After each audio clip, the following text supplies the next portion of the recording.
जय हिंद दोस्तों, एक बार फिर से आप लोगों का बहुत बहुत स्वागत है हमारे YouTube चैनल में। तो आज से हम शुरू करने वाले हैं अर्थशास्त्र। अर्थशास्त्र को हम स्टार्ट करेंगे और स्टार्ट से एंड तक देखेंगे। तो सबसे पहला क्वेश्चन है कि इस लेक्चर को, इस सीरीज़ को कौन कौन देख सकता है। तो इसका आंसर है वो सारे व्यक्ति जो किसी भी गवर्नमेंट एग्ज़ाम की तैयारी कर रहा हो या वो कोई भी यूनिवर्सिटी एग्ज़ाम की तैयारी कर रहा हो और उसके सिलेबस में अगर इकोनॉमिक्स है तो इस वीडियो को और इस लेक्चर को देख सकता है और इस सीरीज़ को पूरे को देख सकता है। तो ठीक है, हम लोग स्टार्ट करते हैं अर्थशास्त्र की जर्नी को। तो सबसे पहले तो हम देखते हैं अपने अर्थशास्त्र में, इकोनॉमिक्स में, कि हमें पढ़ना क्या क्या है। हम अपनी सिलेबस को एक बार देख लेते हैं और फिर सिलेबस के हिसाब से ही हम स्टार्ट से शुरू करेंगे और एंड तक अपना इकोनॉमिक्स को पूरे अच्छे से और बेहतरीन तरीके से करेंगे। इसके लिए आपको नोट्स की व्यवस्था हम आपको एक लिंक प्रोवाइड करवाएंगे टेलीग्राम का या व्हाट्सएप चैनल का। वहाँ से आपको PDF जो है ना, चैप्टर वाइज PDF आपको मिल जाएगा। तो नोट्स की टेंशन आपको नहीं लेनी है। आपको सबसे पहले और जो सबसे लास्ट, यानी जो एक ही काम आपको करना है, बस वो क्या, बस आप यहाँ पे फोकस करना और समझना कॉन्सेप्ट को। बाकी आपको नोट्स की टेंशन नहीं है, आपको नोट्स प्रोवाइड करा दी जाएगी। ठीक है, तो देखते हैं अपन सबसे पहला सिलेबस क्या है। तो सबसे पहले जो हम इकोनॉमिक्स को स्टार्ट करेंगे तो सबसे पहले हम इंट्रोडक्शन देखेंगे, परिचय।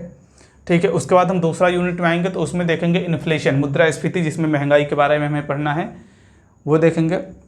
उसके बाद क्या है, तीसरा अपना है वित्तीय बाजार, फाइनेंशियल मार्केट। चौथा क्या है, मुद्रा, मनी।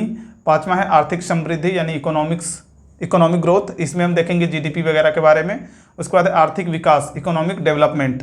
उसके बाद क्या है, योजना प्रणाली देखेंगे, प्लानिंग सिस्टम। गरीबी देखेंगे, पॉवर्टी, किसमें, 8वें यूनिट में। 9th अपना है बेरोजगारी, अनएम्प्लॉयमेंट। उसके बाद है लोकवित्त को हमने दो तरीके से डिवाइड किया है। लोकवित्त में हमें जो पहला पढ़ना है वो बजट पढ़ेंगे और दूसरा जो पढ़ना है वो कराधान प्रणाली, राइट। यानी एक बजट पढ़ना है और दूसरा टैक्सेशन सिस्टम। उसके बाद अपना लास्ट यूनिट बचेगा वो है विदेशी व्यापार, जिसे फॉरेन ट्रेड कहते हैं। तो इस तरह से ये रहा अपना सिलेबस।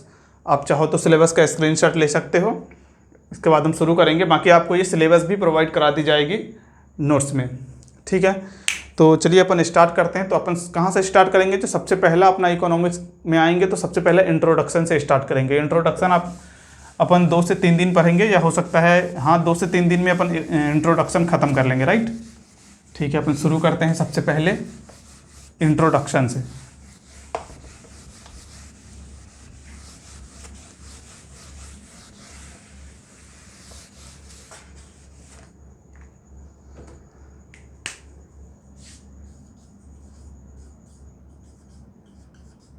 परिचय, जिसको क्या बोलते हैं अपन, इंट्रोडक्शन।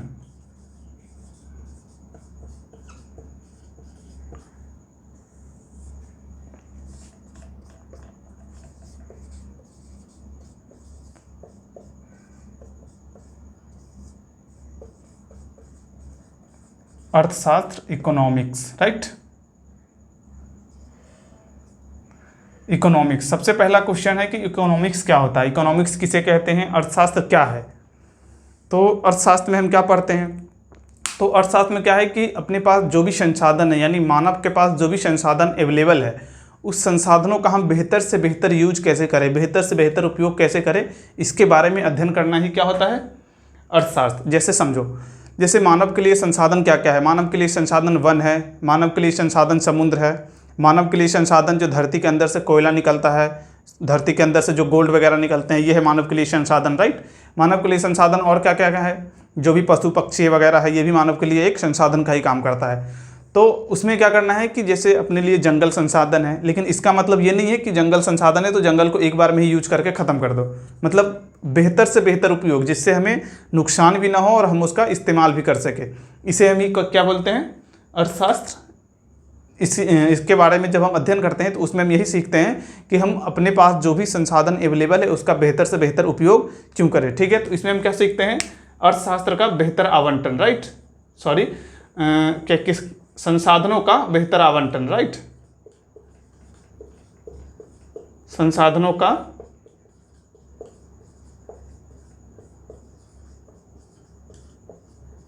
बेहतर आवंटन, संसाधनों का बेहतर आवंटन हम कैसे करते हैं, इसके बारे में जब अध्ययन करते हैं तो वही होता है अपना अर्थशास्त्र, राइट। इनके जो पिता है, अर्थशास्त्र के पिता, वो बोले जाते हैं एडम स्मिथ को। एडम स्मिथ साहब को अर्थशास्त्र का पिता कहा जाता है, राइट। इनकी एक पुस्तक है वेल्थ ऑफ नेशन,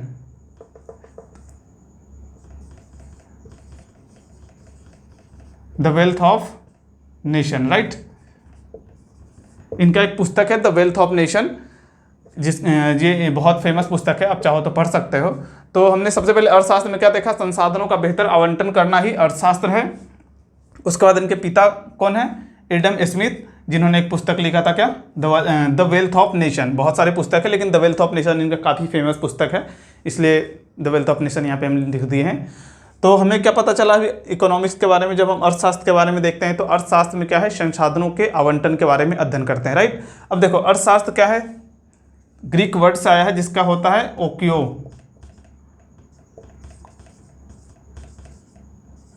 ओइकोनोमिया, राइट।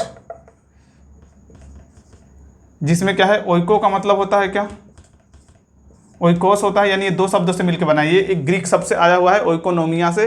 ओइकोनोमिया दो शब्दों से मिलकर बना हुआ है, एक तो ओकोस और दूसरा नोमोस, राइट। ओइकोस का मतलब क्या होता है,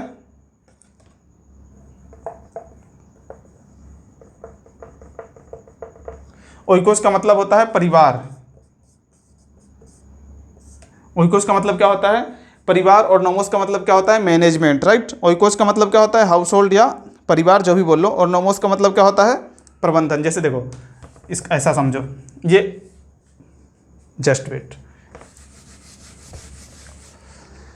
अर्थशास्त्र जो है वो ग्रीक शब्द से मिलकर बना है जिसको हम क्या बोलते हैं, ओइकोनोमिया, राइट। ओइकोनोमिया से मिलकर बना है अर्थशास्त्र। जब ओइकोनोमिया को हम ब्रेक करते हैं तो ये दो शब्दों से मिलकर बना हुआ है, जिसमें सबसे पहला आता है ओइकोज और दूसरा होता है नोमोस, ठीक है। अब ओइकोज को जब हम इंग्लिश में इसको ब्रेक करते हैं तो ओइकोज का मतलब क्या होता है, हाउस होल्ड, और नोमोस का मतलब क्या होता है, मैनेजमेंट, ठीक है। हाउस होल्ड को हिंदी में क्या बोलते हैं हम, पारिवारिक, और मैनेजमेंट मतलब प्रबंधन बोल दो, राइट।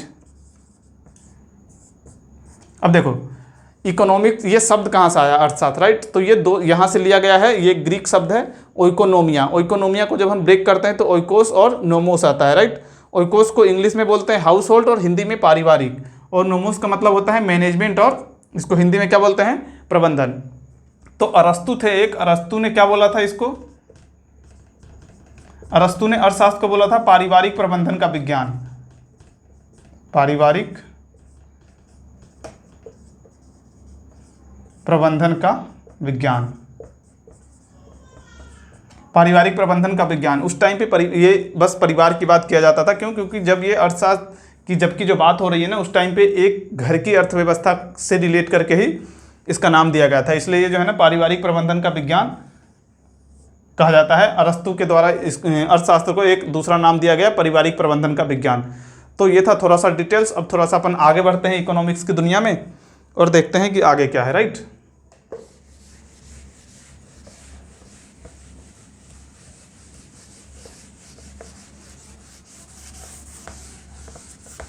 देखो एक्टिविटीज जो होती है दुनिया में, एक्टिविटीज दो टाइप से होती है, राइट। गतिविधियां,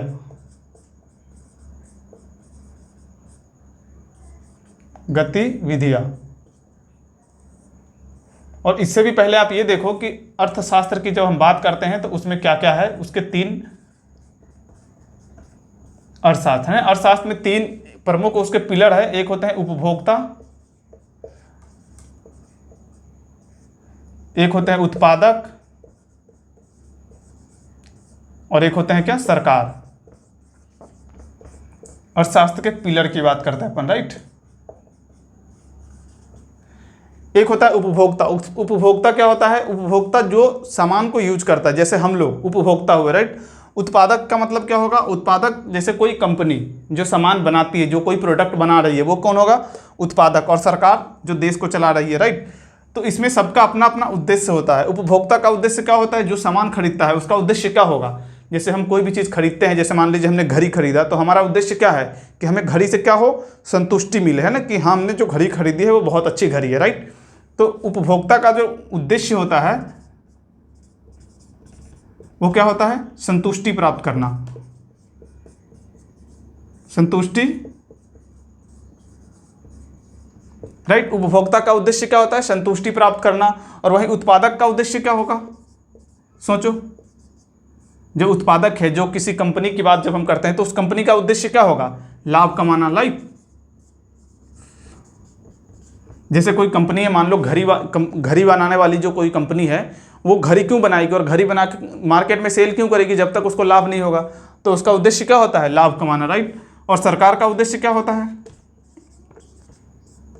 सरकार का उद्देश्य होता है समाज का कल्याण करना।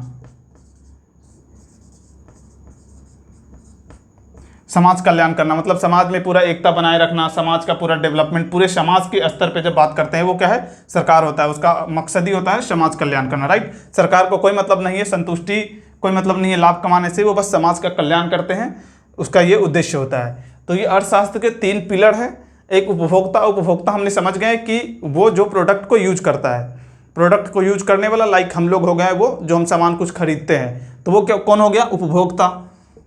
इसमें लिख दूं क्या? उपभोक्ता मतलब सामान खरीदने वाला, राइट। खरीदने वाला। ये कौन होता है? बनाने वाला।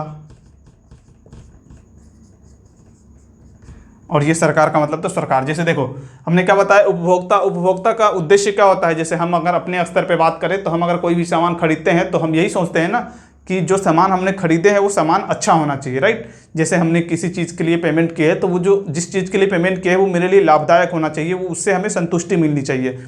तो वो क्या है? इसका उद्देश्य। उपभोक्ता का उद्देश्य होता है संतुष्टि प्राप्त करना। उत्पादक का उद्देश्य क्या होता है? जैसे कोई कंपनी है, वो कोई चीज़ बना के अगर सेल कर रही है तो उसका उद्देश्य क्या होगा? उससे लाभ कमाना। अगर उसे लाभ नहीं मिलेगा तो वो क्यों बनाएगा, है ना। और सरकार का उद्देश्य क्या होता है? समाज कल्याण करना। तो ये हमने समझ गए। अब देखो, अब एक्टिविटीज 2 टाइप से होते हैं दुनिया में, राइट।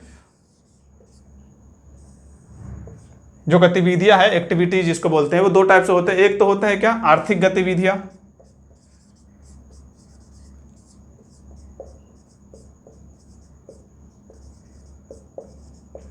आर्थिक गतिविधियां, इसको क्या बोलेंगे? इकोनॉमिक एक्टिविटीज,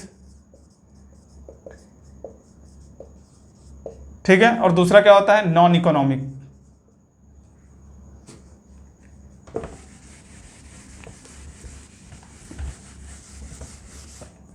दूसरा जो होता है वो है नॉन इकोनॉमिक एक्टिविटीज, राइट।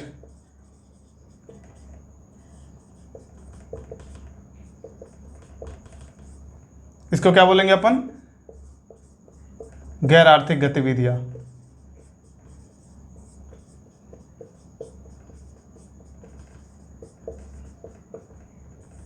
देखो दुनिया में जितने भी एक्टिविटीज होते हैं, यानी दुनिया में जब भी जो भी कुछ भी एक्टिविटीज लाइक कुछ भी काम होते हैं तो उसके दो तरीके का काम होता है। एक तो होता है इकोनॉमिक एक्टिविटीज और एक होता है non economics, right. Economics activities, इसका जैसे हम इकोनॉमी की बात करते हैं, जैसे इकोनॉमिक्स अर्थशास्त्र की बात करते हैं, इसमें जब भी बात होगा इकोनॉमिक एक्टिविटीज की जब बात होगा तो उसका उद्देश्य क्या होगा? उसका उद्देश्य होगा मुद्रा अर्जित करना, राइट। मुद्रा अर्जित करना या लाभ कमाना, या लाभ कमाना।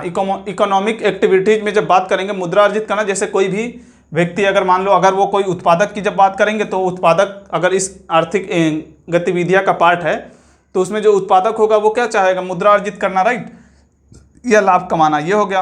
और इसके बाद क्या है? नॉन आर्थिक गतिविधियों में क्या होता है? लाभ कमाना नहीं होता है।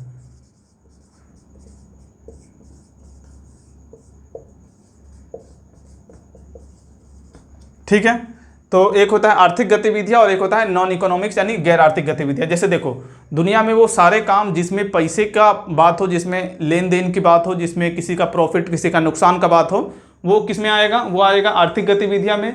और वो सारी बातें जिसमें कोई पैसे वैसे की कोई बात नहीं हो रही है वो किस में आएगा? नॉन इकोनॉमिक एक्टिविटीज़ में। क्या ये क्लियर हुआ? अगर ये क्लियर हुआ तो अपन थोड़ा सा आगे बढ़ते हैं, राइट। ये कुछ नहीं है, बस छोटा सा कॉन्सेप्ट है कि एक्टिविटीज़ को हमने 2 पार्ट में डिवाइड किया। जैसे दुनिया में जो भी काम होते हैं उसको हमने 2 तरीके से डिवाइड कर दिया। एक तो वैसे जिसमें पैसे वैसे की बात होती है, इसमें क्या होता है? पैसे की बात होती है, पैसे की बात हो सकती है, या हो सकती है कोई संसाधन की बात हो, जैसे कुछ भी हो सकता है ना। जैसे मान लो एक देश दूसरे देश से कुछ आयात निर्यात वाला भी काम कर रहा हो तो उसमें भी है ना। तो ये एक्टिविटीज किस में आएगा, आर्थिक गतिविधियां। जैसे जिसमें किसी का फायदा और किसी का नुकसान हो रहा हो वो क्या होगा, आर्थिक गतिविधियां। या तो दोनों का फायदा हो रहा हो, ये भी हो सकता है, राइट। तो ये आर्थिक गतिविधियां और दूसरा एक गैर आर्थिक गतिविधियां। अब थोड़ा सा अपन आगे बढ़ते हैं।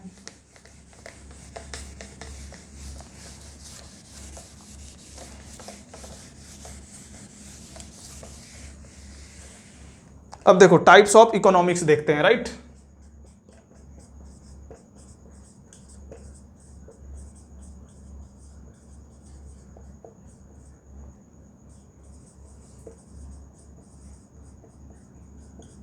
अर्थशास्त्र के प्रकार। तो इसमें जो सबसे पहला होता है वो होता है समष्टि, समष्टि अर्थशास्त्र। और दूसरा होता है क्या, व्यष्टि अर्थशास्त्र।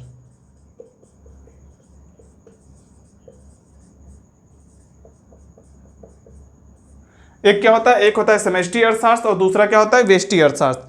अब हम देखते हैं समष्टि अर्थशास्त्र क्या होता है और व्यष्टि अर्थशास्त्र क्या होता है, राइट। समष्टि अर्थशास्त्र का मतलब, इसको जब इंग्लिश में बोलेंगे तो ये होता है मैक्रो और एक होता है माइक्रो।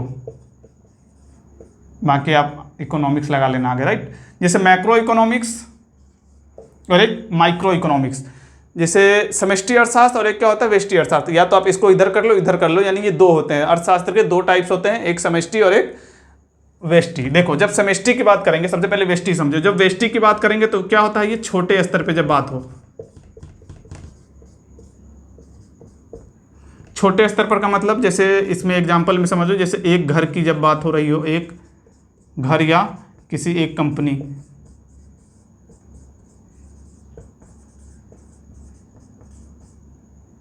एक किसी कंपनियां की बात। जैसे देखो व्यष्टि अर्थशास्त्र में क्या होता है, जैसे ये छोटे पैमाने की जब बात हो रही हो, जैसे मतलब बात हो रही हो अर्थशास्त्र की ही, लेकिन छोटे स्तर पर। जैसे जस्ट लाइक ऐसा समझो कि किसी एक व्यक्ति के घर में कितना खर्चा हुआ, कितना आमदनी हुआ, जब इसके बारे में जब हम बात करेंगे, जब छोटे छोटे स्तर पे जब हम इकोनॉमिक्स की बात करेंगे तो वो समष्टि अर्थशास्त्र के अंदर आएगा।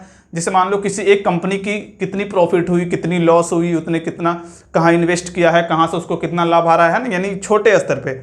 किसी एक पार्टिकुलर फैमिली मान लो, किसी एक पार्टिकुलर कंपनी मान लो, जब उसके आर्थिक गतिविधियां की जब हम बात करेंगे, जब उसके इकोनॉमिक्स रिपोर्ट को देखेंगे, जब उसके जैसे मान लो लाभ हानि का जो भी देखेंगे, वो किसके अंदर आ जाएगा, व्यष्टि अर्थशास्त्र के अंदर। यानी छोटे पैमानों पर इकोनॉमिक्स की बात करते हैं तब वहां पे आती है व्यष्टि अर्थशास्त्र। इसे कीमत सिद्धांत भी कहा जाता है।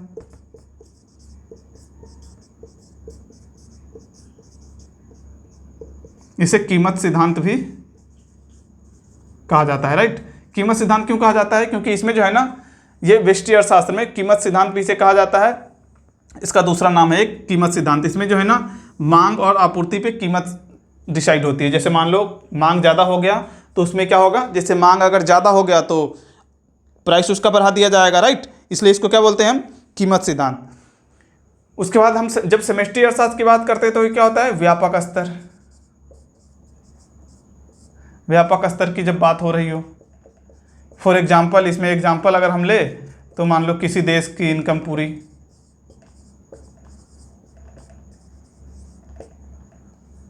जैसे देखो समष्टि अर्थशास्त्र यानी जैसे व्यष्टि हमने देखा, तो व्यष्टि में क्या होता है, स्मॉल स्तर की बात करें, और समष्टि में जब हम पूरे देश की इकोनॉमिक्स की बात करें, राइट, जब पूरे देश की अर्थव्यवस्था की बात करें, पूरे देश की अर्थशास्त्र की बात करेंगे, जैसे पूरे देश का कितना इनकम है, कितना पूरे देश में खर्चा हो रहा है, जब इसकी बात करेंगे, व्यापक स्तर की जब बात करेंगे, तो वो उसे क्या बोलेंगे, हम समष्टि अर्थशास्त्र बोलेंगे, राइट।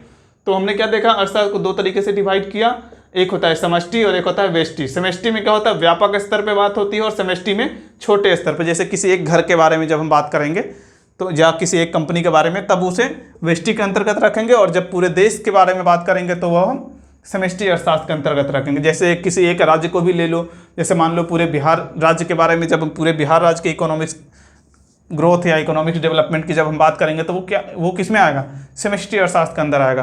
तो ये है टाइप्स ऑफ इकोनॉमिक्स, जो बस थोड़ा थोड़ा आपको याद रखना है। बाकी आपको इसके नोट्स मिलेंगे तो वहाँ से आप नोट्स बना सकते हो, राइट। तो इसी के साथ अब अपन आगे बढ़ते हैं थोड़ा सा।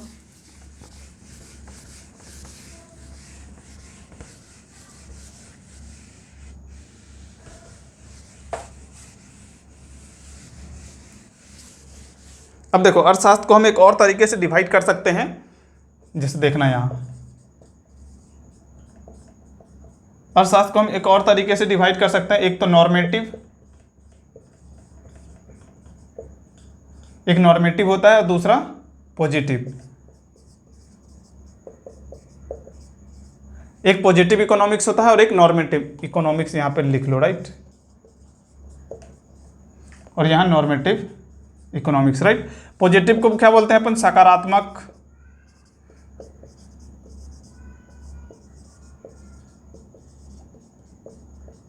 सकारात्मक अर्थशास्त्र, और इसमें नियामक अर्थशास्त्र,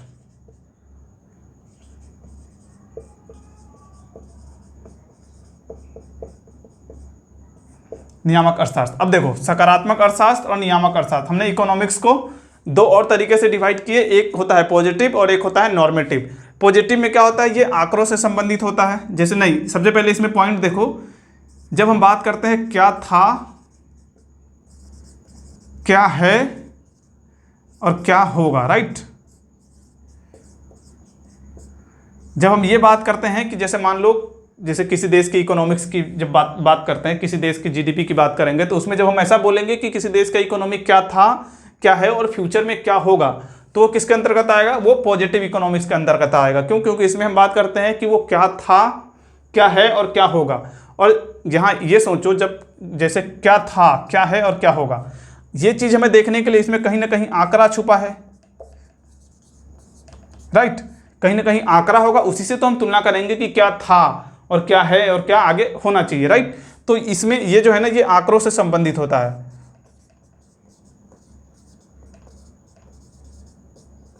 आंकड़ों से संबंधित होता है। तो सकारात्मक यानी पॉजिटिव इकोनॉमिक्स के लिए जब हम बात करेंगे तो उसमें हम क्या था, क्या है, क्या होगा से बात करेंगे, यानी ये इस पे बात करेंगे, और यह आंकड़ों से संबंधित होता है, क्योंकि ये तीनों देखने के लिए हमें क्या जरूरत पड़ेगी? आंकड़ों की जरूरत पड़ेगी, इसलिए इसमें हम बोलते हैं ये आंकड़ों से संबंधित होता है। और नॉर्मेटिव क्या है? नॉर्मेटिव कुछ नहीं है, जस्ट थिंकिंग है। इसमें हम बात करते हैं कि क्या होना चाहिए,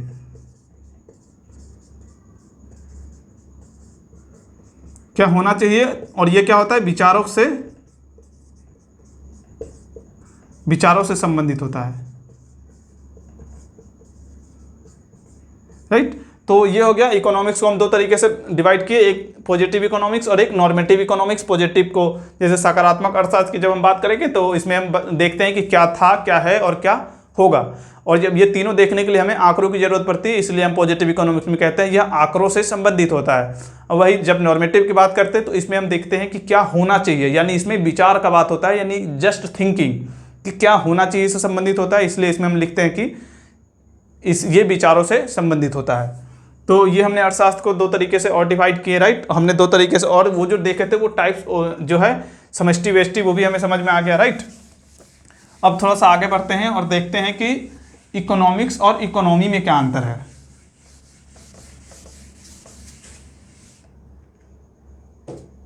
क्या देखना है हमें? दो शब्द है अपने पास, एक है अर्थशास्त्र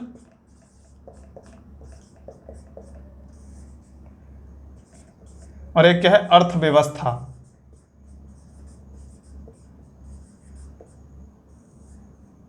एक है अर्थशास्त्र, इसको हम क्या बोलते हैं? इकोनॉमिक, और एक क्या है?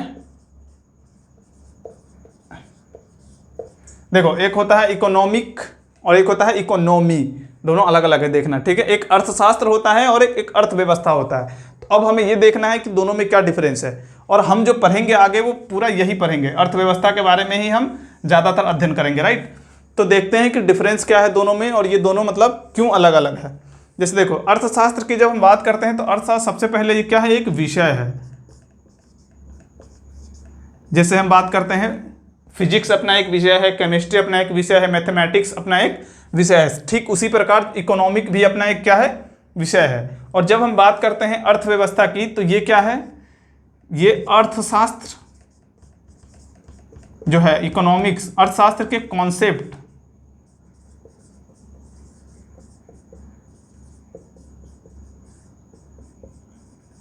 किसी एक स्थान पे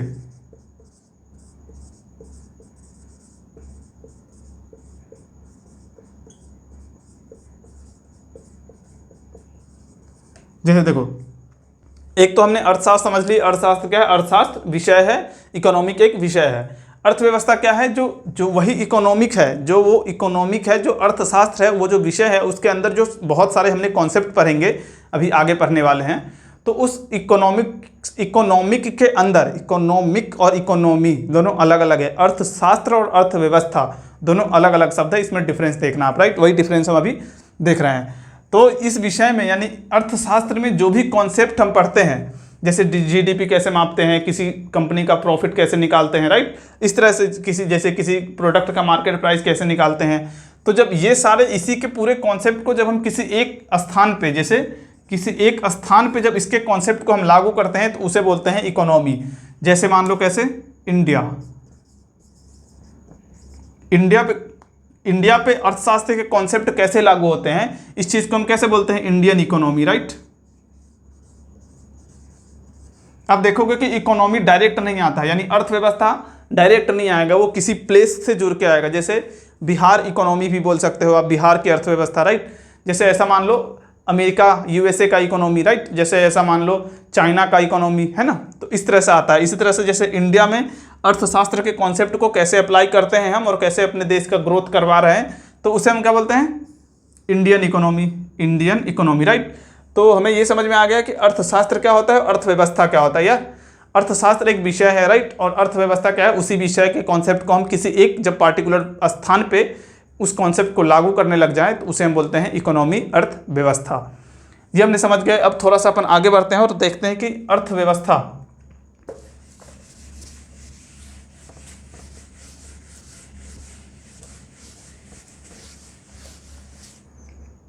हमने क्या देखा? इकोनॉमी देख लिए, इकोनॉमी क्या होता है, राइट? अब हम देखते हैं कि दुनिया में अर्थव्यवस्था जो है ना,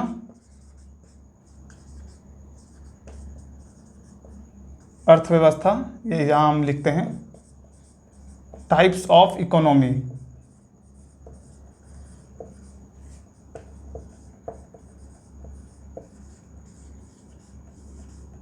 types of economy in the world, ठीक है? यानी अर्थव्यवस्था की प्रकार।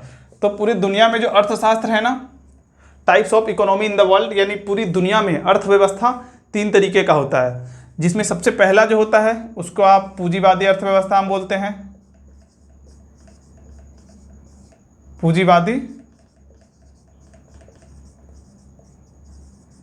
पूंजीवादी अर्थव्यवस्था। दूसरा जो होता है उसको बोलते हैं समाजवादी,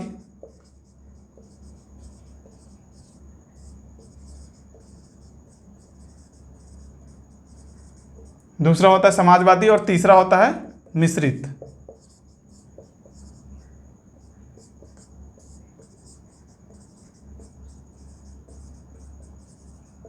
राइट?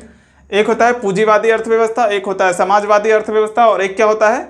एक होता है मिश्रित अर्थव्यवस्था, राइट? अब हमें इन तीनों को देखना है कि ये तीनों क्या होता है। तो सबसे पहले तो पूंजीवादी अर्थव्यवस्था, इसको इंग्लिश में अपन कैपिटलिस्टिक बोलते हैं, कैपिटलिस्टिक इकोनॉमी, राइट? इसमें होता है सोशियोलिस्टिक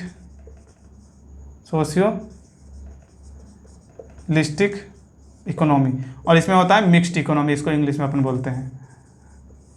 ठीक है? अब देखो, हमने अर्थव्यवस्था समझ ली है कि अर्थशास्त्र के कॉन्सेप्ट को एक प्लेस पे कैसे लागू करते हैं। इसको हमने 3 तरीके से डिवाइड किया, यानी अर्थव्यवस्था पूरी दुनिया में 3 तरीके का पाया जाता है, राइट? एक क्या होता है? एक होता है पूंजीवादी अर्थव्यवस्था, इसको क्या बोलते हैं? Capitalistic economy. दूसरा होता है समाजवादी अर्थव्यवस्था, जिसको हम बोलते हैं सोशियलिस्टिक इकोनॉमिक्स, और तीसरा होता है मिश्रित अर्थव्यवस्था, जिसको क्या बोलते हैं? Mixed economy.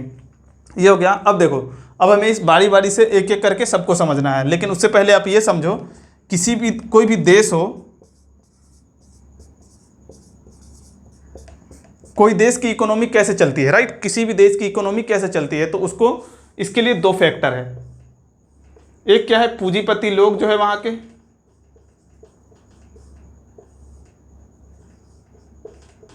पूंजीपति लोग, और दूसरा सरकार।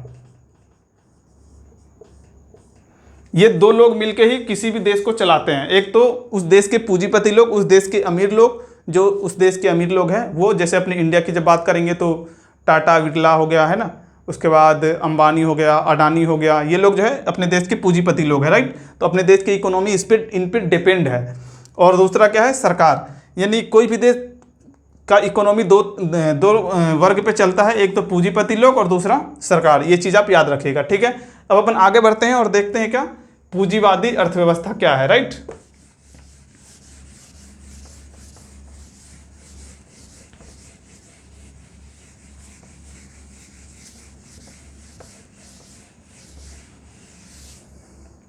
तो अपना जो सबसे पहला था टाइप्स में वो क्या है,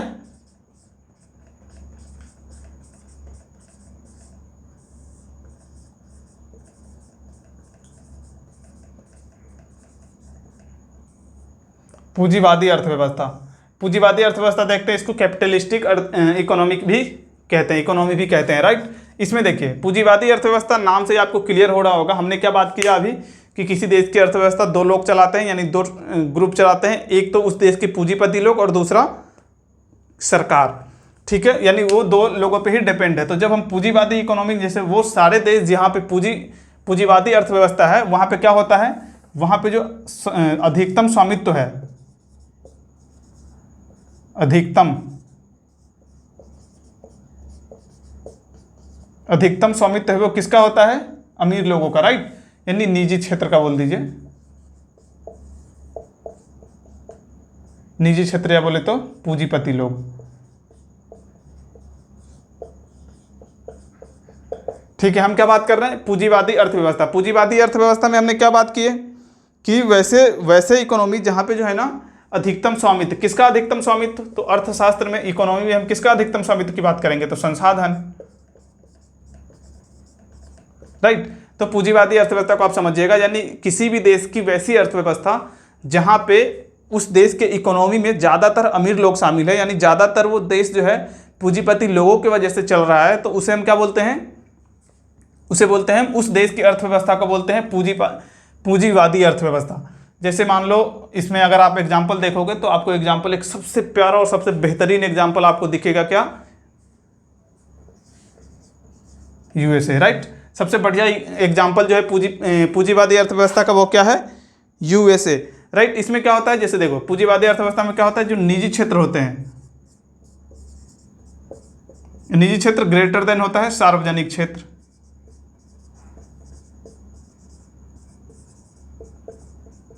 देखो निजी क्षेत्र का मतलब क्या होता है, प्राइवेट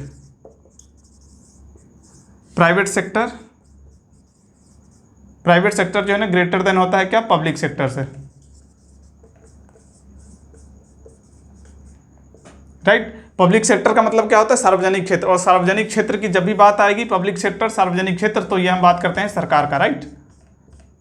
देखो निजी क्षेत्र का मतलब तो आप समझ ही गए क्या, प्राइवेट सेक्टर यानी पूंजीपति जो लोग हैं वो, इसमें क्या आएगा, निजी क्षेत्र में पूंजीपति लोग आएंगे। तो देखो यानी किसी देश की वो अर्थव्यवस्था जिसमें निजी क्षेत्र जो है वो ज़्यादा संसाधनों पे जिसकी पकड़ है और सार्वजनिक क्षेत्रों का कम है, यानी सरकार का जो है ना बहुत कम रोल हो जब इकोनॉमी में, तो उसे क्या बोलेंगे, और निजी व्यक्ति का ज़्यादा हो, यानी सरकार का कम और क्या बोलते हैं, निजी व्यक्तियों का ज़्यादा, तो उसे क्या बोलते हैं अपन, पूंजीवादी अर्थव्यवस्था। यानी इसको कैसे बोलेंगे हम, एक बार देखो डिफाइन ऐसा समझना, जैसे किसी देश की वह वैसी अर्थव्यवस्था जिसमें निजी क्षेत्र जो पूंजीपति लोग हैं वहाँ के, उसका ज़्यादा संसाधनों पे वो हो, क्या हो, स्वामित्व हो, संसाधनों पे सबसे ज़्यादा स्वामित्व हो, और जो अपना ये क्या है सार्वजनिक क्षेत्र सरकार है उसका बहुत कम स्वामित्व हो, तो उस देश की अर्थव्यवस्था को क्या बोलते हैं अपन, पूंजीवादी अर्थव्यवस्था। एग्जाम्पल के लिए सबसे बेहतरीन एग्जाम्पल क्या है, USA, United state of America. दूसरा देखो, जब पूंजीवादी अर्थव्यवस्था में क्या होता है ना, यहाँ पे हमने क्या देखा था, अर्थशास्त्र में तीन चीज़ें होते हैं, एक तो उपभोक्ता, राइट, और एक क्या होता है, उत्पादक, और तीसरा होता है सरकार।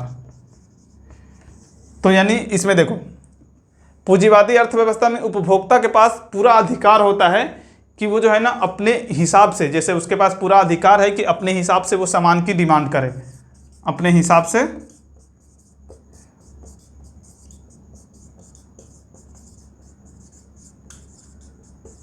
वस्तुओं की मांग करे, राइट। यानी पूंजीवादी अर्थव्यवस्था में जो पब्लिक है, जो वहाँ के लोग हैं, जो वहाँ के उपभोक्ता है, उसको ये पूरा अधिकार होता है कि वो अपने हिसाब से वस्तुओं का डिमांड करे। जैसे मान लो हम पेमेंट करते हैं किसी चीज़ के लिए, जैसे पूंजीवादी अर्थव्यवस्था है, मान लीजिए हम किसी चीज़ के लिए पेमेंट कर रहे हैं, जैसे हमने मान लीजिए कि घड़ी है अपना, घड़ी के लिए हमने पेमेंट की, तो ये हमें पूरा अधिकार है कि हम उसको बोले कि हमारी घड़ी ऐसी होनी चाहिए और घड़ी की क्वालिटी अच्छी होनी चाहिए। ये किस में होता है? ये होता है पूंजीवादी अर्थव्यवस्था में। ठीक है, ये समझ लिया हमने, पूंजीवादी अर्थव्यवस्था में अपने हिसाब से वस्तुओं की मांग करने की आज़ादी होती है, राइट। उसके बाद हम इसमें और आगे देखते हैं, तो इसका मुख्य उद्देश्य क्या होता है पूंजीवादी अर्थव्यवस्था का? पूंजीवादी अर्थव्यवस्था का मुख्य उद्देश्य जो होता है वो होता है क्या? अधिक से अधिक लाभ अर्जित करना, राइट।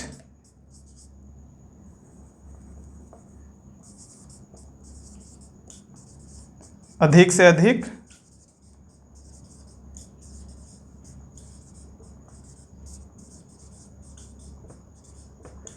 अधिक लाभ कमाना, यानी पूंजीवादी अर्थव्यवस्था जो होगा उस देश का जो मकसद होगा, उस देश का जो मुख्य उद्देश्य होता है वो होता है क्या? अधिक से अधिक लाभ कमाना उसमें। और इसके बाद इसमें पूंजीवादी अर्थव्यवस्था में एक चीज और भी बोल सकते हो, सरकार का हस्तक्षेप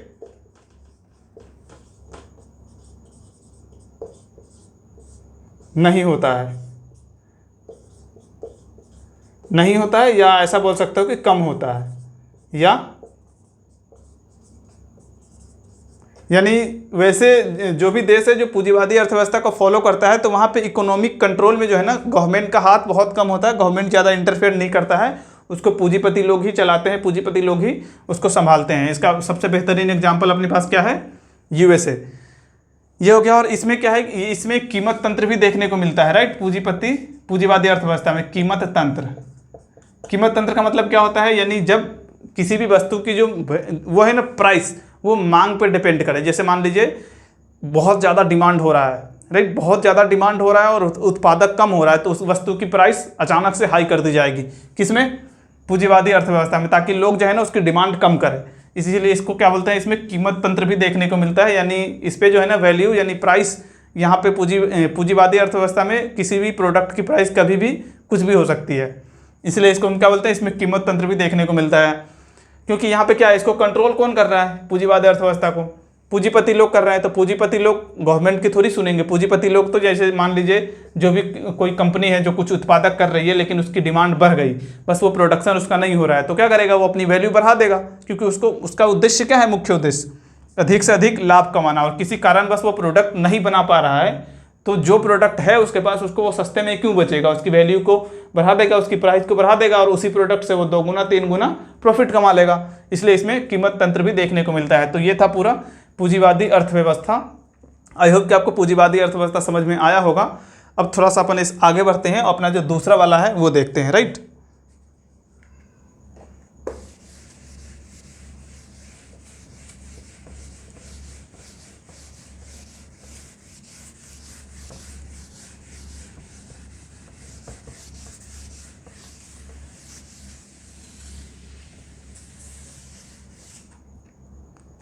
दूसरा अपने पास क्या था? समाजवादी अर्थव्यवस्था।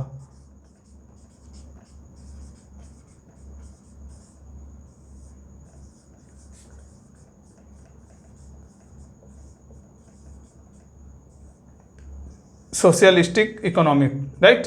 समाजवादी अर्थव्यवस्था, इसमें क्या होता है, जो हमने उधर देखा था, तो इसमें क्या है, सार्वजनिक क्षेत्र का जो स्वामित्व है वो ज़्यादा हो जाता है निजी क्षेत्र से। सेम उसका उल्टा होता है जो अभी हमने देखे है ना।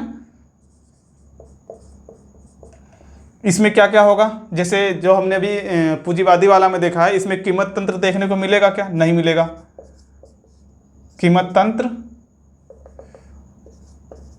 यानी प्राइस जो है वो डिपेंड नहीं करता है उस पर, ये देखने को इसमें नहीं मिलेगा। तीसरा क्या है, इसका उद्देश्य क्या होता है? क्योंकि देखिए इसमें हमने क्या बताया, सार्वजनिक क्षेत्र का मतलब क्या? सरकार। और हमने अभी जस्ट कुछ देर पहले ही देखा था कि जो 3 पिलर होते हैं इकोनॉमिक के यानी अर्थशास्त्र के जो 3 पिलर होते हैं, उपभोक्ता, उत्पादक और सरकार। तो सरकार का जो मुख्य उद्देश्य हमने देखे थे, क्या देखे थे? समाज का कल्याण करना। तो ये जो समाजवादी अर्थव्यवस्था है, इसमें अधिकतम स्वामित्व सरकार के पास है, तो इसका उद्देश्य भी क्या होगा? समाज कल्याण करना, राइट। उसके बाद इसका और उद्देश्य क्या हो सकता है? समावेशी विकास करना। समावेशी विकास करना, इसका और उद्देश्य क्या हो सकता है? और बताइए।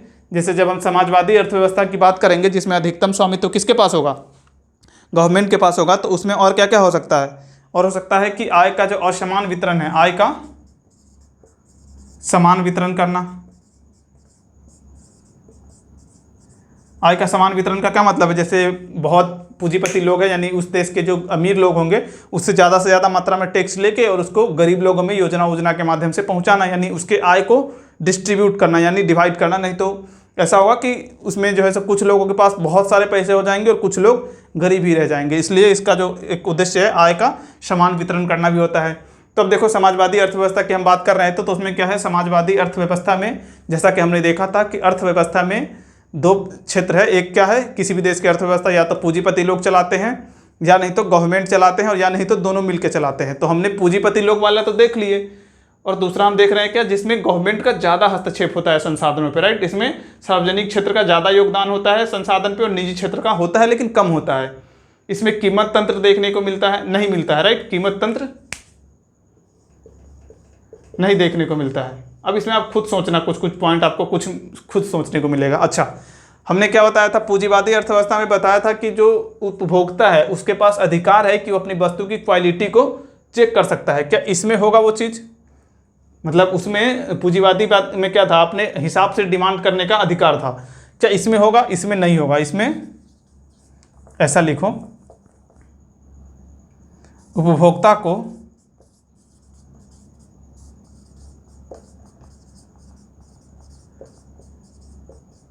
अपने हिसाब से मांग करने का अधिकार नहीं होता है।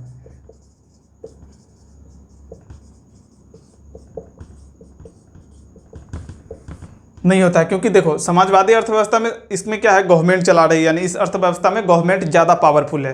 तो ऐसा सोचो ना, जैसे मान लो गवर्नमेंट अगर ज़्यादा पावरफुल है, मान लीजिए गवर्नमेंट का कोई स्कीम आया और उसमें अगर कोई पब्लिक बोल रहा है कि हमें ये नहीं ये चाहिए, क्या उसकी सुनी जाएगी? बिल्कुल नहीं सुनी जाएगी, है ना। जैसे अपना खुद इंडिया में देख लो ना, इंडिया में जो अपने को राशन मिलती है, क्या राशन में जो चावल गेहूँ मिलता है उसमें कोई उपभोक्ता जाके कहे कि नहीं भैया हमें चावल गेहूँ मत दो, हमें तो एक काम करो सोना चांदी दे दो? क्या ये पॉसिबल है? नहीं। तो इसमें क्या है, इसलिए बोला जाता है कि उपभोक्ता को अपने हिसाब से मांग करने का अधिकार नहीं होता है। किसमें? समाजवादी अर्थव्यवस्था में। तो समाजवादी अर्थव्यवस्था के लिए इतना काफ़ी है कि ये सार्वजनिक क्षेत्र जो है इसका ज़्यादा योगदान होता है, इसमें कीमत तंत्र नहीं देखने को मिलता है। यानी ऐसा नहीं है कि जैसे प्रोडक्शन, जैसे मांग लीजिए डिमांड अगर ज़्यादा हो रहा है तो उसकी वैल्यू को बढ़ा दो, ऐसा नहीं है। उसको गवर्नमेंट नियंत्रण कर रही है, तो गवर्नमेंट ऐसा करेगी कि आप प्रोडक्शन ही बढ़ाओ कोई दूसरे तरीके से, लेकिन वैल्यू अचानक से नहीं बढ़ सकती है, राइट। ये किसमें होता है? समाजवादी में। उसके बाद वही कीमत तंत्र हो गया। इसका उद्देश्य जो है, चूंकि ये गवर्नमेंट के तरफ ज़्यादा झुकी हुई है ये अर्थव्यवस्था, तो इसका उद्देश्य होता है समाज कल्याण करना, समावेशी विकास। समावेशी विकास मतलब पूरे वर्ग का विकास एक साथ से करना, राइट। उसके बाद क्या है? आय का समान वितरण, यानी जो अमीर लोग हैं उससे ज़्यादा मात्रा में टैक्स लो और टैक्स लेके उसको गरीब लोगों में कोई भी योजना के माध्यम से, गवर्नमेंट स्कीम के माध्यम से वहाँ तक पहुँचाओ, डिस्ट्रीब्यूट करो उसके आय का। इसलिए उसको मतलब आय का समान वितरण करना भी उद्देश्य होता है। इसमें उपभोक्ता को कोई अधिकार नहीं होता है कि अपने हिसाब से वो वस्तुओं की डिमांड करे, क्योंकि इस हिसाब से अगर करने लगे तो गवर्नमेंट की कोई भी स्कीम आएगी तो वो उसमें वो जो भी उपभोक्ता है वो बोलेगा कि हमारे हिसाब से चेंज करो, राइट। तो यह है, और कार्ल मार्क्स को इसका जनक कहा जाता है। कार्ल मार्क्स को समाजवाद का जनक कहा जाता है, राइट। समाजवाद का जनक कार्ल मार्क्स के एक फेमस पुस्तक है, क्या नाम है उसका?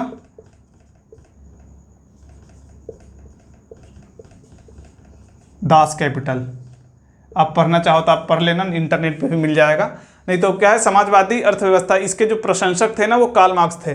कार्ल मार्क्स ऐसा कहते थे कि समाजवादी अर्थव्यवस्था ही बेटर है पूंजीवादी और मिक्स्ड वाले से, तो इसलिए इसको कार्ल मार्क्स को क्या है, समाजवाद का जनक कहा जाता है। तो ये था समाजवादी अर्थव्यवस्था के बारे में। आई होप कि आपको समझ में आया होगा और कुछ चीज़ें आपको नई नज़र आई होगी जो भी आप पढ़े होगे पहले से, राइट।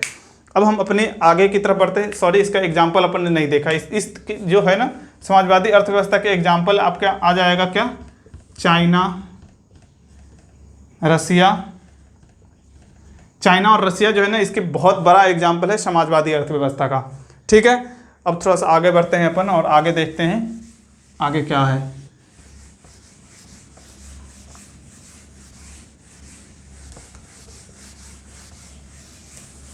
हमने दो देख लिया, एक पूंजीवादी देख लिया और दूसरा समाजवादी देख लिया। अब तीसरा अपने पास क्या है, मिश्रित।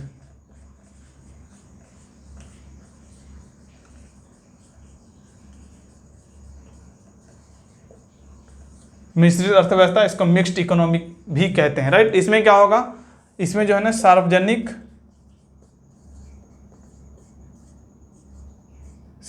क्षेत्र तथा निजी क्षेत्र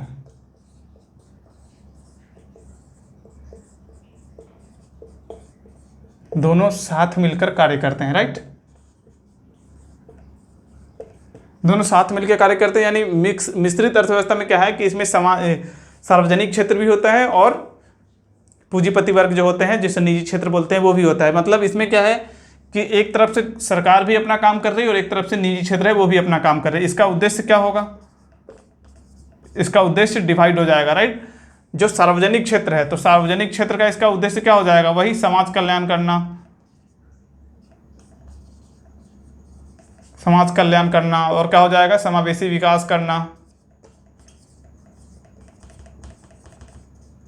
और तीसरा और क्या हो जाएगा, आय का समान वितरण करना, आय का समान वितरण। उसके बाद निजी क्षेत्र जो है इसका उद्देश्य अपना अलग होगा, इसका क्या होगा, लाभ कमाना, राइट।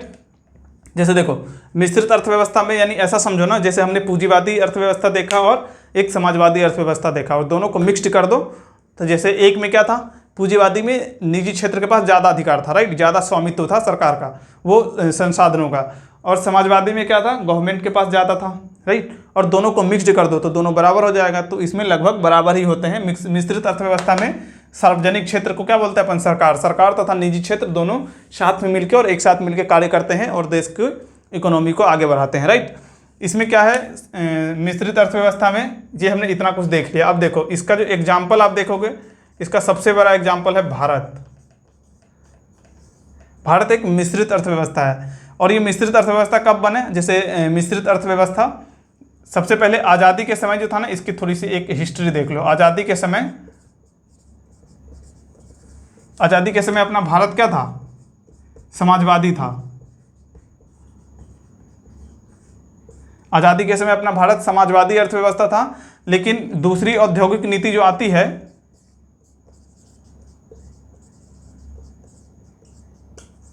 दूसरी औद्योगिक नीति कब आती है, ये 1956 में दूसरी औद्योगिक नीति आती है 1956 में। इसमें जो है ना भारत में रहती है समाजवादी ही, लेकिन थोड़ी थोड़ी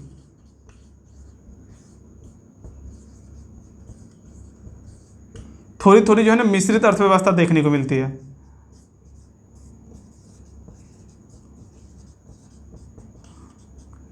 ठीक है, देखो हमने क्या बताया, आज़ादी के समय, जब आज़ादी के समय था, आज़ादी के जस्ट बाद अपनी जो वो अर्थव्यवस्था थी भारत की, वो क्या थी, समाजवादी अर्थव्यवस्था थी। लेकिन उसके कुछ ही दिन बाद दूसरी एक औद्योगिक नीति आती है, दूसरी औद्योगिक नीति 1956 आती है, जिसको लागू करने के बाद जो अपनी भारत की अर्थव्यवस्था है, थोड़ी मिश्रित जैसी झलक उसमें दिखने लगती है। पूरी तरह से नहीं, लेकिन थोड़ी मिश्रित अर्थव्यवस्था दिखने लगती है, राइट। लेकिन उसी के बाद क्या है, जो 1991 में जो अपने यहाँ आर्थिक मंदी आती है, राइट, 1990 में क्या आती है, आर्थिक मंदी। 1991 में आर्थिक मंदी जो आती है, जिसमें अपने देश की इकोनॉमी का हालत बहुत ज़्यादा गंभीर हो जाता है। जो उस टाइम पे जो है ना, इसके बाद क्या होता है, 1991 के बाद जो मनमोहन राव समिति का एक गठन होता है, राइट, मनमोहन राव समिति का गठन होता है। ये मनमोहन राव समिति क्या करते हैं, वर्ल्ड बैंक के पास जाते हैं और वर्ल्ड बैंक के पास जाके वही सोना वोना जो गिरवी रख के कुछ पैसे वैसे लाते हैं। आपने ये सुना होगा स्टोरी, पैसे वैसे लाके फिर अपनी देश की इकोनॉमी, आपको ये पता होगा कि अपने देश के पास मात्र शायद 15 से 20 दिन का पैसा बचा हुआ था, 15 से 20 दिन ही अपनी देश की इकोनॉमी चल पाती। वो तो मनमोहन सिंह जी थे जिन्होंने देश को संभाल लिया था उस टाइम पे, 1991 का टाइम पे, राइट।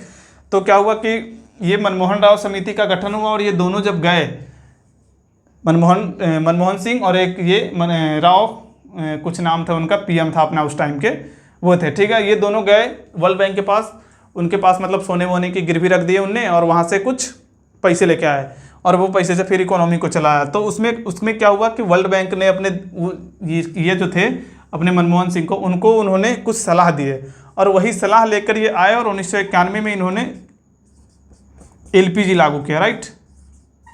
एलपीजी लागू किया। अब देखो एलपीजी क्या होता है, इसको मिटाऊं क्या, यहाँ मिटा देता हूँ। एलपीजी लागू किया जिसमें एल का मतलब क्या था, लिबरलाइजेशन, राइट, जिसको क्या बोलते हैं, उदारीकरण। दूसरा क्या था, पी फॉर प्राइवेटाइजेशन, प्राइवेटाइजेशन। तीसरा क्या था, जी फॉर ग्लोबलाइजेशन। प्राइवेटाइजेशन मतलब निजीकरण और ग्लोबलाइजेशन मतलब वैश्वीकरण, राइट। देखो 1991 में जो देश में आर्थिक संकट आती है अपने पास, तो उसमें जो मनमोहन राव समिति है वो क्या लेके आते हैं, वो लेके आते हैं एलपीजी।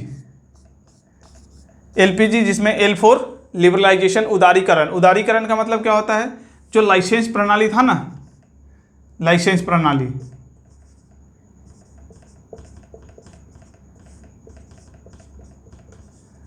अपने देश में 1991 से पहले अगर कोई भी देश की कंपनी अपने देश आती थी तो उसको लाइसेंस लेना बहुत ही मुश्किल था, राइट। तो लेकिन वही उसी चीज़ को क्या किया गया, यहाँ पे आसान कर दिया गया, यानी लाइसेंस इजीली प्रोवाइड कराने लग गई अपनी इंडियन गवर्नमेंट। उसके बाद क्या है, प्राइवेटाइजेशन, यानी जो भी निजी क्षेत्र की जो प्राइवेटाइजेशन मतलब क्या हुआ, जो गवर्नमेंट सेक्टर की कंपनियां थी उसको निजी क्षेत्रों से बेचने लगे, यानी निजी क्षेत्रों को सौंप दिया गया, यानी जो भी अपनी गवर्नमेंट की कंपनी थी उसको निजी क्षेत्रों में सेल कर दिया गया, राइट। वहाँ से भी बहुत सारे पैसे आए।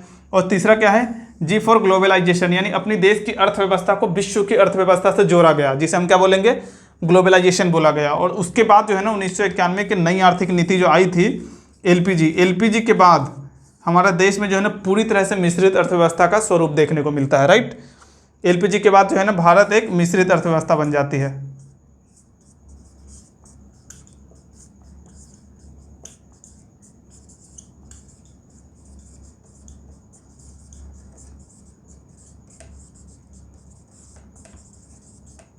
ठीक है, तो हमने ये समझ लिए कि मिश्रित अर्थव्यवस्था क्या होती है और अपने इंडिया के भी थोड़ी बहुत हिस्ट्री देख लिए। आपको चिंता लेने की कोई बात नहीं नोट्स के लिए, क्योंकि नोट्स आपको प्रोवाइड होगा ही और उसमें सब कुछ आपको मिल जाएगा। हम जो भी पढ़ा रहे हैं वो पूरा नोट्स में आपको लिखा हुआ मिल जाएगा, इसके लिए ज़्यादा टेंशन की बात नहीं है।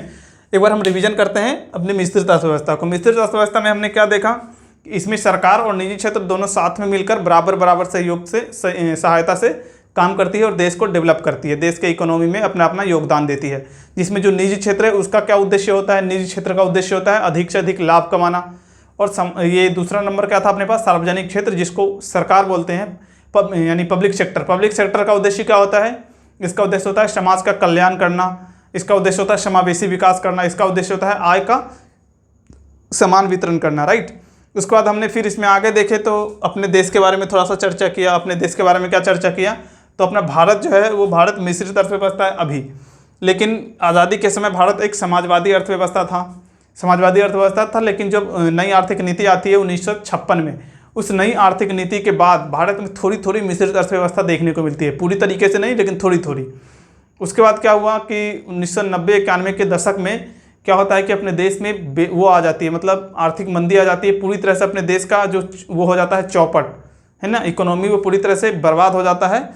पता नहीं उसके आंतरिक रीजन क्या रहे होंगे, उसके जो है ना पूरी तरह से, यानी इकोनॉमी अपने देश का बहुत कम दिनों का बचा रहता है, उसका जो है ना पैसा अपने पास बहुत कम, सीधा सिंपल शब्दों में समझे तो उसमें क्या था, मनमोहन राव समिति का एक गठन होता है और वो समिति क्या करता है, वर्ल्ड बैंक के पास जाता है और वहाँ अपने कुछ जो अपने यहाँ के वो थे सोने मोने थे उसको वहाँ गिरवी रख के कुछ पैसे लाते हैं अपने देश में। और उसके बाद क्या होता है, वर्ल्ड बैंक ही सलाह देते हैं अपनी मनमोहन राव समिति को कि आप अपने देश में एलपीजी को लागू कीजिए। एलपीजी मतलब एल फॉर लिबरलाइजेशन, यानी उदारीकरण। अपने देश में जो भी विदेश की कंपनियां आएगी उसको लाइसेंस इजीली प्रोवाइड कराना, राइट। दूसरा पी फॉर प्राइवेटाइजेशन, यानी देश की जो सार्वजनिक क्षेत्र की कंपनियां थी, जो सरकार की कंपनियां थी, जो सरकारी कंपनियां थी, उसको निजी क्षेत्रों को सौंपना, यानी निजी क्षेत्रों से बेचना, राइट। वो पी फॉर प्राइवेटाइजेशन हो गया। एलपी और जी फॉर ग्लोबलाइजेशन, यानी अपने देश के इकोनॉमी को पूरे देश की यानी पूरी दुनिया की इकोनॉमी से जोड़ना, ये होता है ग्लोबलाइजेशन। तो जिसके बाद क्या होता है कि 1990 की जो ये आर्थिक नीति आती है उसके बाद से भारत पूरी तरीके से मिश्रित अर्थव्यवस्था बन जाती है। तो ये था मिश्रित अर्थव्यवस्था के बारे में। तो आज के लिए अपना इकोनॉमी में इतना ही रहेगा। हमने आज क्या क्या पढ़ा, शुरू से एक बार देखते हैं टॉपिक, ठीक है। सबसे पहले तो हमने देखा अर्थशास्त्र क्या होता है, उसके बाद हमने अर्थशास्त्र के पिता कौन है वो देख लिए, उसके बाद हमने अर्थशास्त्र के टाइप्स भी देखे, राइट, कौन कौन से, समष्टि व्यष्टि, ये दो हमने देखे। समष्टि में हमने क्या बात की है, समष्टि में हमने ये बात की है कि इसमें व्यापक स्तर की बात होती है, राइट, यानी किसी देश की इकोनॉमी की जब बात करेंगे तो वो क्या होगा, समष्टि अर्थशास्त्र के अंदर आएगा। और जब किसी एक घर या किसी एक कंपनी के अर्थशास्त्र की बात करेंगे तो वो उसमें क्या आएगा, वो व्यष्टि यानी माइक्रो और मैक्रो हमने ये देख लिया था, राइट। उसके बाद हमने एक्टिविटीज़ को दो तरीके से डिवाइड किया था, एक आर्थिक यानी एक इकोनॉमी एक्टिविटीज़ और एक non economic activities. Non economic activities का मतलब होता है वो लाभ अर्जित करना नहीं होता है, और दूसरा था एक इकोनॉमिक एक्टिविटीज जिसका उद्देश्य क्या होता है, मुद्रा अर्जित करना या लाभ कमाना, हमने ये देख लिया। फिर हमने इकोनॉमिक को दो और तरीके से डिवाइड किया था, एक पॉजिटिव इकोनॉमी और एक नॉर्मेटिव इकोनॉमी।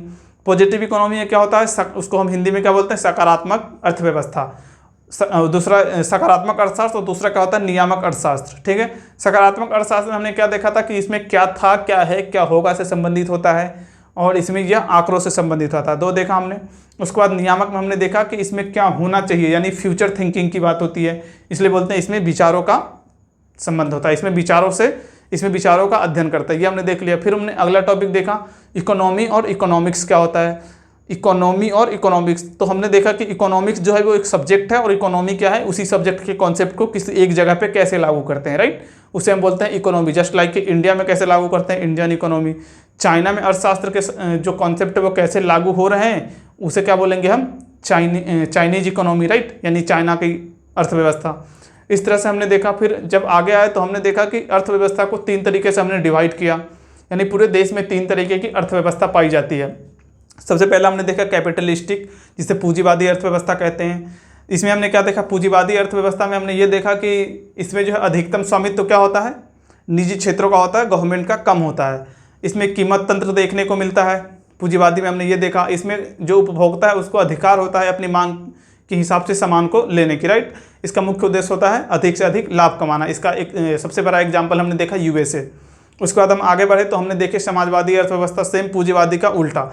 इसमें ज़्यादा स्वामित्व जो होता है संसाधनों पे वो किसका होता है, गवर्नमेंट का होता है। इसका मुख्य उद्देश्य होता है समाज का कल्याण करना, आय का समान वितरण करना और समावेशी विकास करना, ये हमने देख लिया। इसमें उपभोक्ता को अधिकार नहीं होता है कि वो अपनी मांग के हिसाब से, जैसे आप उसकी डिमांड के हिसाब से उसको सामान मिले, इसकी अधिकार उसका नहीं होता है, ठीक है, ये हमने देख लिया। इसमें कीमत तंत्र बिल्कुल नहीं होता है, यानी ऐसा नहीं है कि अगर मांग बढ़ रहा है तो कीमत भी बढ़ाई जाए, ये समाजवादी में नहीं होता है क्योंकि इसको कंट्रोल गवर्नमेंट कर रहा होता है, ये हमने देख लिया। फिर हम मिश्रित अर्थव्यवस्था में देखें तो हमने देखे कि निजी क्षेत्र और सार्वजनिक क्षेत्र दोनों साथ में मिलकर करते हैं, दोनों का अपना अपना उद्देश्य होता है।